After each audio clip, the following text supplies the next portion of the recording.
this is Diksha and today I come up with a new topic from your English Behind book, that's a poem. So the topic of the poem is The Lake Isle of Innisfree. So firstly, before starting the poem, I'll give you the introduction of the poem. So let's begin with the introduction. This poem is a lyric. ये poem जो है वो lyric है, एक तरह की musical poem है and it is written by William Butler Yeats. इस पोएम को विलियम बटलर ईट्स ने लिखा है. ये एक तरह की म्यूज़िकल पोएम है. इसमें पोएट जो है वो अपनी फीलिंग को एक्सप्लोर कर रहा है एक प्लेस को लेकर. ठीक है, the name of that place is Innisfree. उस प्लेस का नाम है इनिसफ्री. उस प्लेस को लेकर वो अपनी फीलिंग्स को एक्सप्लोर कर रहा है. ये एक वो जगह है जहाँ पे कि उसने बहुत सारा टाइम स्पेंड किया है एक बॉय की तरह. मीन्स अपने चाइल्डहुड में वो ऐसी ही जगह पर रहा है, इनिसफ्री में रहा है और वहाँ पे बहुत ज़्यादा शांति होती है. वो कहता है कि वो बहुत ज़्यादा क्वाइट प्लेस है क्योंकि वहाँ पे हैबिटेट नहीं है, वहाँ ज़्यादा पॉपुलेशन नहीं है, वो अनहैबिटेड आइलैंड है. तो इसीलिए उसको वहाँ बहुत अच्छा लगता है and that's why he wanted to go back to the lake island of Innisfree. इसीलिए वो उस लेक पे जाना चाहता है. So let's begin with the poem. So let's start with the first stanza of the poem. I will arise and go now and go to Innisfree and a small cabin build there of clay and wattles made. जो यहाँ पे आई है तो I hear refers to the poet. यहाँ पे I poet के लिए कहा गया है. That is William Yeats. जो पोएट है वो कौन है? William Yeats. तो यहाँ पे आई वर्ड जो है वो यूज़ हुआ है विलियम ईट्स के लिए. तो वो कहते हैं, पोएट कहते हैं कि वो इनिसफ्री में जाना चाहते हैं और वहाँ जाकर वो एक छोटा सा रूम अपने लिए बनाना चाहते हैं. किससे? क्ले से और स्मॉल स्टिक से. जो बैटल्स हैं वो स्मॉल स्टिक्स होती हैं जिनसे कि फेंस बनता है. यहाँ पे केविन का जो यूज़ है वो रूम के लिए किया गया है. अब 9 bean rows will I have there, a hive for the honey bee and live alone in the bee loud glade. अब वो कहता है, अब वो ऑब्वियसली जब वो वहाँ रहेगा तो फिर उसको कुछ खाने के लिए भी चाहिए होगा. सो वो कहता है कि मैं वहाँ पर 9 रोज़ लगाऊंगा बीन्स की और एक हाइव लगाऊंगा, एक छत्ता लगाऊंगा जिससे कि मुझे हनी मिलेगा. तो यानी कि मधुमक्खी का वहाँ पे हाइव जो है वो छत्ते को कहते हैं. तो वो कहता है कि मैं वहाँ मधुमक्खी का एक छत्ता लगाऊंगा और ताकि मैं वहाँ अकेले रह सकूं और जो बीज हैं उनकी साउंड को सुन सकूं. बीज की साउंड को बजिंग साउंड कहते हैं. तो वो वहाँ पे जब शांति होगी, आप लोगों ने देखा होगा जब शांति होती है तब हमें जो भी वॉइस होती हैं स्मॉल इंसेक्ट्स वगैरह की वो क्लियरली सुनाई देती हैं. तो वो कहता है कि वो वहाँ पीसफुली अकेले रहना चाहता है ताकि वो जो बीज हैं जब वो अपनी साउंड प्रोड्यूस करेंगी, that is a buzzing sound, तो वो उसको सुन सके क्योंकि वो साउंड उसे बहुत ज़्यादा पीस देगी और वो वहाँ पे पीसफुल फील करेगा. Now let's move with the second stanza. So here and I shall have some peace there, for peace comes dropping slow, dropping from the wheels of the morning to where the cricket sings. अब यहाँ पर poet कहता है इस stanza में कि van N Innisfree, वो कहता है इनिसफ्री में ही विल फील पीसफुली. वो कहता है कि वो वहाँ पे बहुत ज़्यादा पीसफुली फील करेगा. और फिर इसी के साथ वो कहता है कि जो फीलिंग है पीस की वो धीरे धीरे फेल्ट होगी, मतलब आराम से स्लोली फेल्ट होगी उसे. एंड देन ग्रेजुअली ही डिस्क्राइब करता है कि कैसे वो पीसफुल फील करेगा. ठीक है, उसने इस स्टैंजा में बताया है कि जब वो इनिसफ्री में था तो जब वो इनिसफ्री में होगा तो वो वहाँ पे पीसफुल फील करेगा. फिर वो बताता है कि वो वहाँ पीसफुल कैसे फील करेगा. तो वो बताता है कि जब मॉर्निंग होगी, ठीक है, जब मॉर्निंग टाइम होगा और वो क्लाउडी होगा, ठीक है, मॉर्निंग में जब क्लाउडी होगा मतलब कोई भी व्यू क्लियरली अपीयर नहीं हो रहा होगा तो उसको ऐसा लगेगा कि जैसे मॉर्निंग ने वेल पहन रखा हो और उस वेल में खुद को छिपा रखा हो. तो वेल क्या होता है, वेल्स यहाँ पे यूज़ आप लोग पिक्चर में देख रहे होंगे। जो क्रिश्चियन गर्ल्स होती हैं जब उनकी मैरिज होती है तब वो अपने हेड पर एक क्लोथ को वेयर करती हैं, दैट इज़ कॉल्ड वेल्स, उसको वेल्स कहा जाता है। तो वो यहाँ वही उसी वेल्स को यूज़ कर रहा है, कह रहा है कि जो मॉर्निंग है वो उस वेल्स में खुद को छिपा लेगी, वो ऐसा फील करेगा।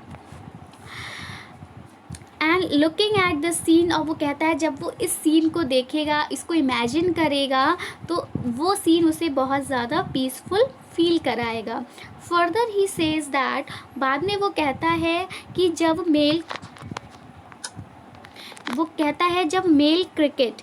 मेल क्रिकेट इंसेक्ट है, जब वो गाना गाएगा, जब वो कोई सॉन्ग गाएगा, तो जो उसकी साउंड होगी उस मेल क्रिकेट वर्ड की, यहाँ पे जो क्रिकेट वर्ड है वो क्रिकेट मैच वाला बैट बॉल वाला क्रिकेट नहीं, एक बर्ड पक्षी के लिए यूज़ किया गया है, BIRD बर्ड के लिए यूज़ किया गया है। एंड वो बर्ड जो होता है आपका ग्रास हॉपर की तरह होता है, ठीक है। तो यहाँ पे हम कह सकते हैं कि मेनली हम ग्रास हॉपर भी कह सकते हैं कि ग्रास हॉपर के लिए यहाँ पे क्रिकेट वर्ड का यूज़ किया गया है। तो वो कहता है कि जो क्रिकेट इंसेक्ट है जब वो सिंग करेगा, कोई भी सॉन्ग गाएगा, तो उसकी साउंड उसको पीस देगी। जब वो क्रिकेट इंसेक्ट सिंग करेगा कोई भी सॉन्ग, तो उससे उसको बहुत ज़्यादा पीसफुल फील होगा। अब वो बताता है कि there midnight's all are glimmer and noon a purple glow and evening full of the linnet's wings. अब वो कहता है कि आफ्टरनून में, ठीक है, जब सनलाइट जो होगी वो पर्पलिश ग्लो देगी। आप लोगों ने देखा होगा कभी कभी क्योंकि आप लोगों ने ऑब्वियसली देखा है सन रेज जो होती हैं उनमें हमें रेनबो दिखाई देता है, तो रेनबो में तो सारे कलर्स होते हैं वेव के ओर। तो वो कहता है कि जब सनलाइट पड़ेगी तो वो हमें पर्पलिश ग्लो देगा, और वो पर्पलिश ग्लो से भी उसे बहुत ज़्यादा पीसफुल फील होगा। It will also give him peace. वो कहता है ड्यूरिंग द इवनिंग, अब वो कहता है शाम के time, when he will see the Lynette word, जब वो लिनेट वर्ड को देखेगा, एक छोटी छोटी जो चिड़ियाँ होती हैं उनको लिनेट वर्ड कहते हैं, तो वो कहता है जब वो लिनेट वर्ड को देखेगा आसमान में उड़ते हुए, तब भी उसको वहाँ बहुत ज़्यादा पीसफुल फील होगा। तो यहाँ पे मतलब वो नेचर को एक तरह से डिस्क्राइब कर रहा है। यहाँ से पता चल रहा है कि जो पोएट है उसको नेचर से कितना लव है, वो नेचर लविंग है। तो पोएट बोलता है कि मतलब जब लिनेट वर्ड स्काई में फ्लाई कर रहे होंगे तो उसको देख के भी उसे बहुत ज़्यादा पीसफुल फील होगा। Now let's move with the third stanza. I will arise and go now, for always night and day. I hear the lake water lapping with low sounds by the shore. इस stanza में poet कहता है कि अब वो उठेगा, ठीक है, और इंसफ्री में जाएगा, क्योंकि वो अपना सारा टाइम वहीं गुजारना चाहता है, वो हमेशा के लिए इंसफ्री में जाना चाहता है।